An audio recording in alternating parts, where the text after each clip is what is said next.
Evet, selamlar, selamlar. Nasılsınız, iyi misiniz? Umarım iyisinizdir dostlar. Amsterdam'ın ikinci günü. Zaten bir önceki bölümde gördünüz. Böyle bir ADE Fest vardı. Biz bir önceki videoya gidip izleyebilirsiniz. ADE Fest arkadaşlar bayağı böyle sağlam bir festivali. Amsterdam Dance Event diye geçiyor. Yani Amsterdam Dans Festivali diye geçiyor.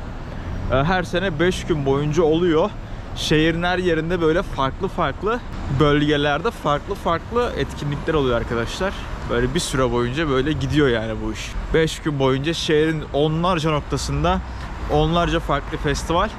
Bazıları bedava, bazılarına giriş 60 euroya kadar çıkıyor. Bazılarına 100 euroya kadar çıkıyor. Ben tabii ki bedavayı seçtim. Yukarıdan linke tıklayıp onu izleyebilirsiniz, bir önceki bölümü. Neyse, bugün birazcık böyle bir kültür gezisi yapacağız Amsterdam'da. Size Amsterdam'ın hem tarihinden bahsedeceğim hem de böyle gezilecek yerlerini göstereceğim. Video başlamadan lütfen abone olun. Instagram Suhaege, onu da şöyle bırakıyorum. Beni de Instagram'dan takip ederseniz çok sevinirim. Orada seyahatlerimi paylaşıyorum. Hem de böyle kalıcı tiyolar bırakıyorum orada. Aynı zamanda Instagram'da arkadaşlar seyahat kitaplarıyla da alakalı storylerin sabit bölgesinde şeyler görebilirsiniz. Kamp ekipmanları, seyahat ekipmanları da alakalı. Yine onlara da göz gezdirebilirsiniz yani. Lütfen abone olun, beğenin, yorum atın şimdiden. Fikirleriniz benim için hem çok önemli hem de bununla beraber şöyle bir şey var. Artık seyahatlerimi finanse edemiyorum. Özellikle Avrupa seyahatlerimi. Yani o yüzden aşırı derecede desteğe ihtiyacım var dostlar. Destek olursanız, katıla basarsanız daha çok ilginç yer gösterme şansım olur size. Bildiğiniz gibi uzunca bir süredir sadece Avrupa'da seyahat ediyorum. Çünkü hala yeşil pasaportum var. Yeşil pasaportum bitmeden en azından vizeli Schengen ülkelerini bitirmek amacım. Bu seyahatin sonunda da muhtemelen 1-2'si hariç hepsi bitmiş olacak diye umuyorum. Temennim o yönde. Şimdi arkadaşlar, bu şehrin tarihi şöyle. Burası çok eski bir şehir değil. Ama inanılmaz derecede yani orijinal bir şehir, öyle söyleyeyim. Buranın ismi arkadaşlar, Amstel Nehri'nin yanına bir tane su bendi. Ufak bir baraj konuyor. Batı dillerinde de baraj dem demek. D-A-M. Bu Amsterdam, yani Amstel Nehri'nin barajı gibi oluyor. Oradan da Amsterdam olarak günümüze kadar ismi geliyor arkadaşlar. Yani bir bakıma bir nehrin üzerindeki baraj gibi düşünebilirsiniz. Buradaki kelimenin şehrin isim anlamını. Neyse, burası ilk olarak 12. yüzyılda bir balıkçı kasabası olarak, ufak bir kasaba olarak kuruluyor arkadaşlar. Ama şu anda günümüzde Hollanda'nın en büyük metropoliten bölgesi ve 2,5 milyonda nüfusu var Amsterdam'ın. Şu anda arkadaşlar ülkenin kültürel başkenti ve ekonomik başkenti aynı zamanda. Ve tabii ki de hükümet de burada, parlamento da burada, meclis de burada. Hepsi burada. Sonra arkadaşlar bu şehir 17. yüzyıla kadar böyle kör topal ilerliyor. Aman bir olayı yok 500 yıl boyunca. Ama 17. yüzyılda arkadaşlar İspanyollardan kaçan Museviler bu şehre geliyorlar. Musevilerde o dönem iyi para var. Neyse arkadaşlar, buraya ciddi bir yatırım yapıyorlar. Burada deniz yolları, limanlar kuruluyor 17. yüzyılda. Ve ondan sonra arkadaşlar bu ülke ciddi bir Afrika ve Amerika arasındaki köle ticaretinden ciddi şekilde para bulmaya başlıyor. Ve o dönem çok ünlü şirketler kuruluyor. Özellikle Uzak Doğu'da, Hindistan'daki sömürgecilik ve ticaret faaliyetleriyle alakalı. Ve 17. yüzyılda artık buranın evleri, yerleşkeleri oturmaya başlıyor. Buranın birçok yerinde kanalların olmasının sebebi de aslında bu. Çünkü burası deniz seviyesinin altında bir şehir ve deniz seviyesinin altında bir ülke. Burada arkadaşlar evleri ayakta tutmak için direklerin üzerine yapmanız gerekiyor. Bakın şu anda bile burada böyle insanların yaşadığı yüzen evler görebiliyorsunuz. Çünkü burası aslında bir bataklık bölgesi orijinalinde. 17. yüzyılda buraya bir sürü kanal inşa ediliyor. Bu kanalların amacı hem ticareti ayakta tutmak hem de şehir içindeki bataklık suyunu bir şekilde kontrol altına alıp tahliye edilmesini sağlamak gibi birçok farklı amaca hizmet ediyor arkadaşlar. Bunu hala görebilirsiniz. Her yer sadece kanal. Burası aynı zamanda kuzeyin Venedik'i şu anda. Bir de bununla beraber şu anda arkadaşlar burası bir günahlar şehri. Buraya Las Vegas diyorlar. Yani Amsterdam'da olan Amsterdam'da kalıyor diye bir felsefesi de var bu şehrin şu anda. Çünkü Red Light Street'te gidip fuhuş serbest. Gidip çok yüksek miktarları da olmasa da 100 euro gibi bir fiyata gidip orada hizmet alabiliyorsunuz. Size öyle söyleyeyim. Çünkü bu da bir meslek yani buradaki insanlar için, orada çalışan seks işçileri için. Burada uyuşturucu da serbest. 5 grama kadar hafif esrar alabiliyormuşsunuz.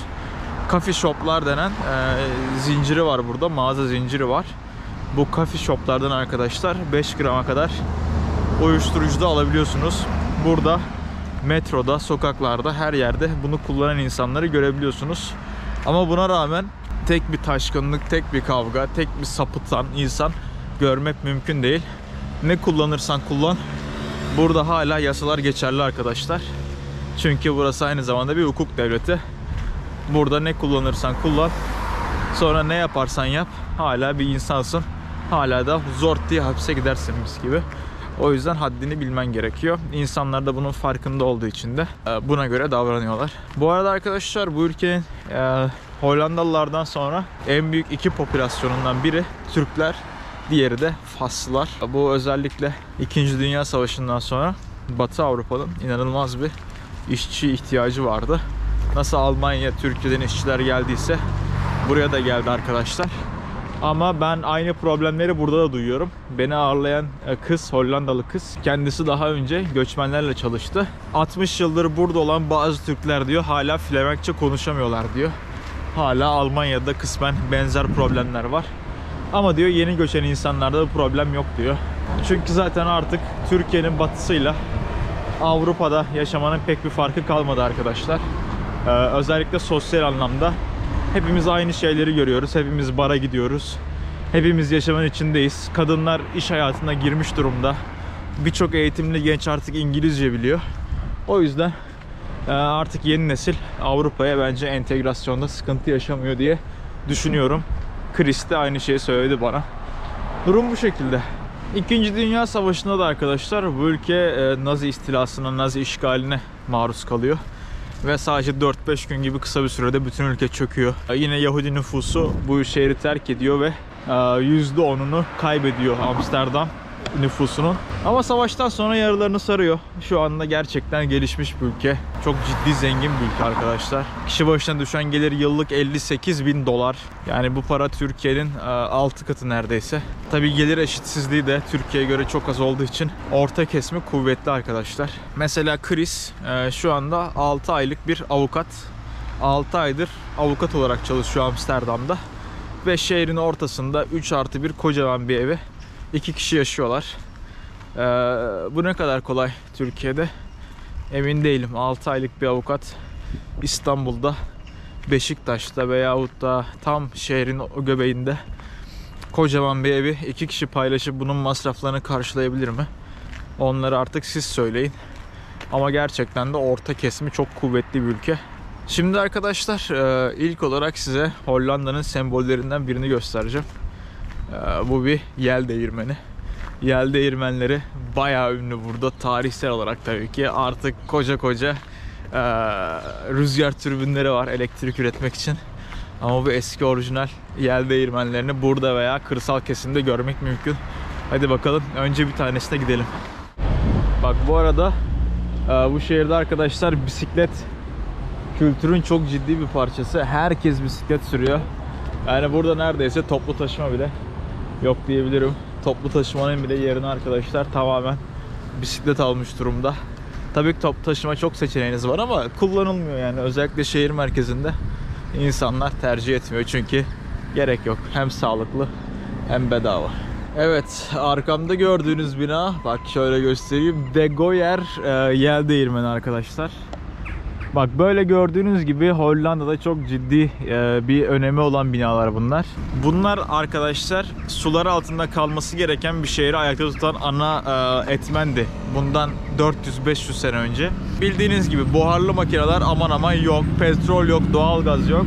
Bu suyun bir şekilde pompalanması gerekiyor denize doğru. Çünkü eğer pompalamazsanız bu şehir arkadaşlar sular altında kalacak. Kanallar taşıyacak.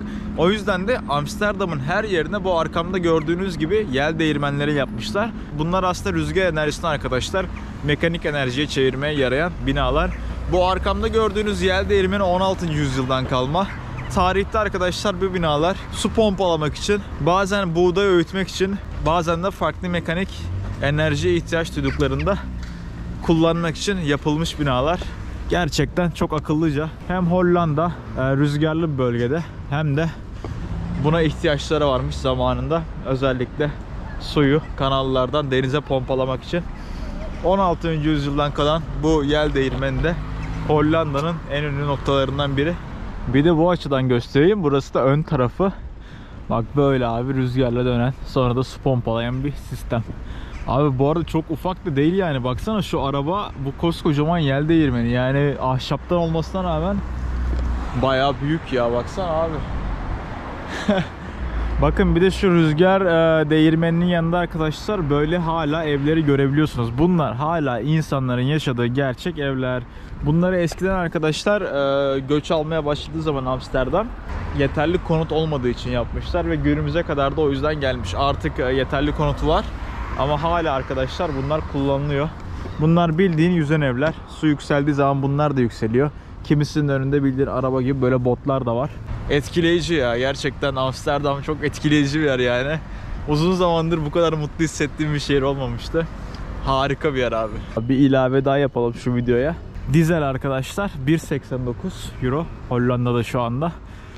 Normal benzinde 2.02 euro. Asgari ücretle burada neredeyse 1 ton benzin alabiliyorsunuz. Bu arada arkadaşlar böyle yemeğe geldim. Böyle bu da gyros. Yani işte bizim döner ya. Bu tavuk böyle sosuyla falan yaklaşık 10 euro tutacak. Böyle bir yemeği 10 euroya yiyebiliyorsunuz yani. Fena değil. Hadi yiyelim. Devam.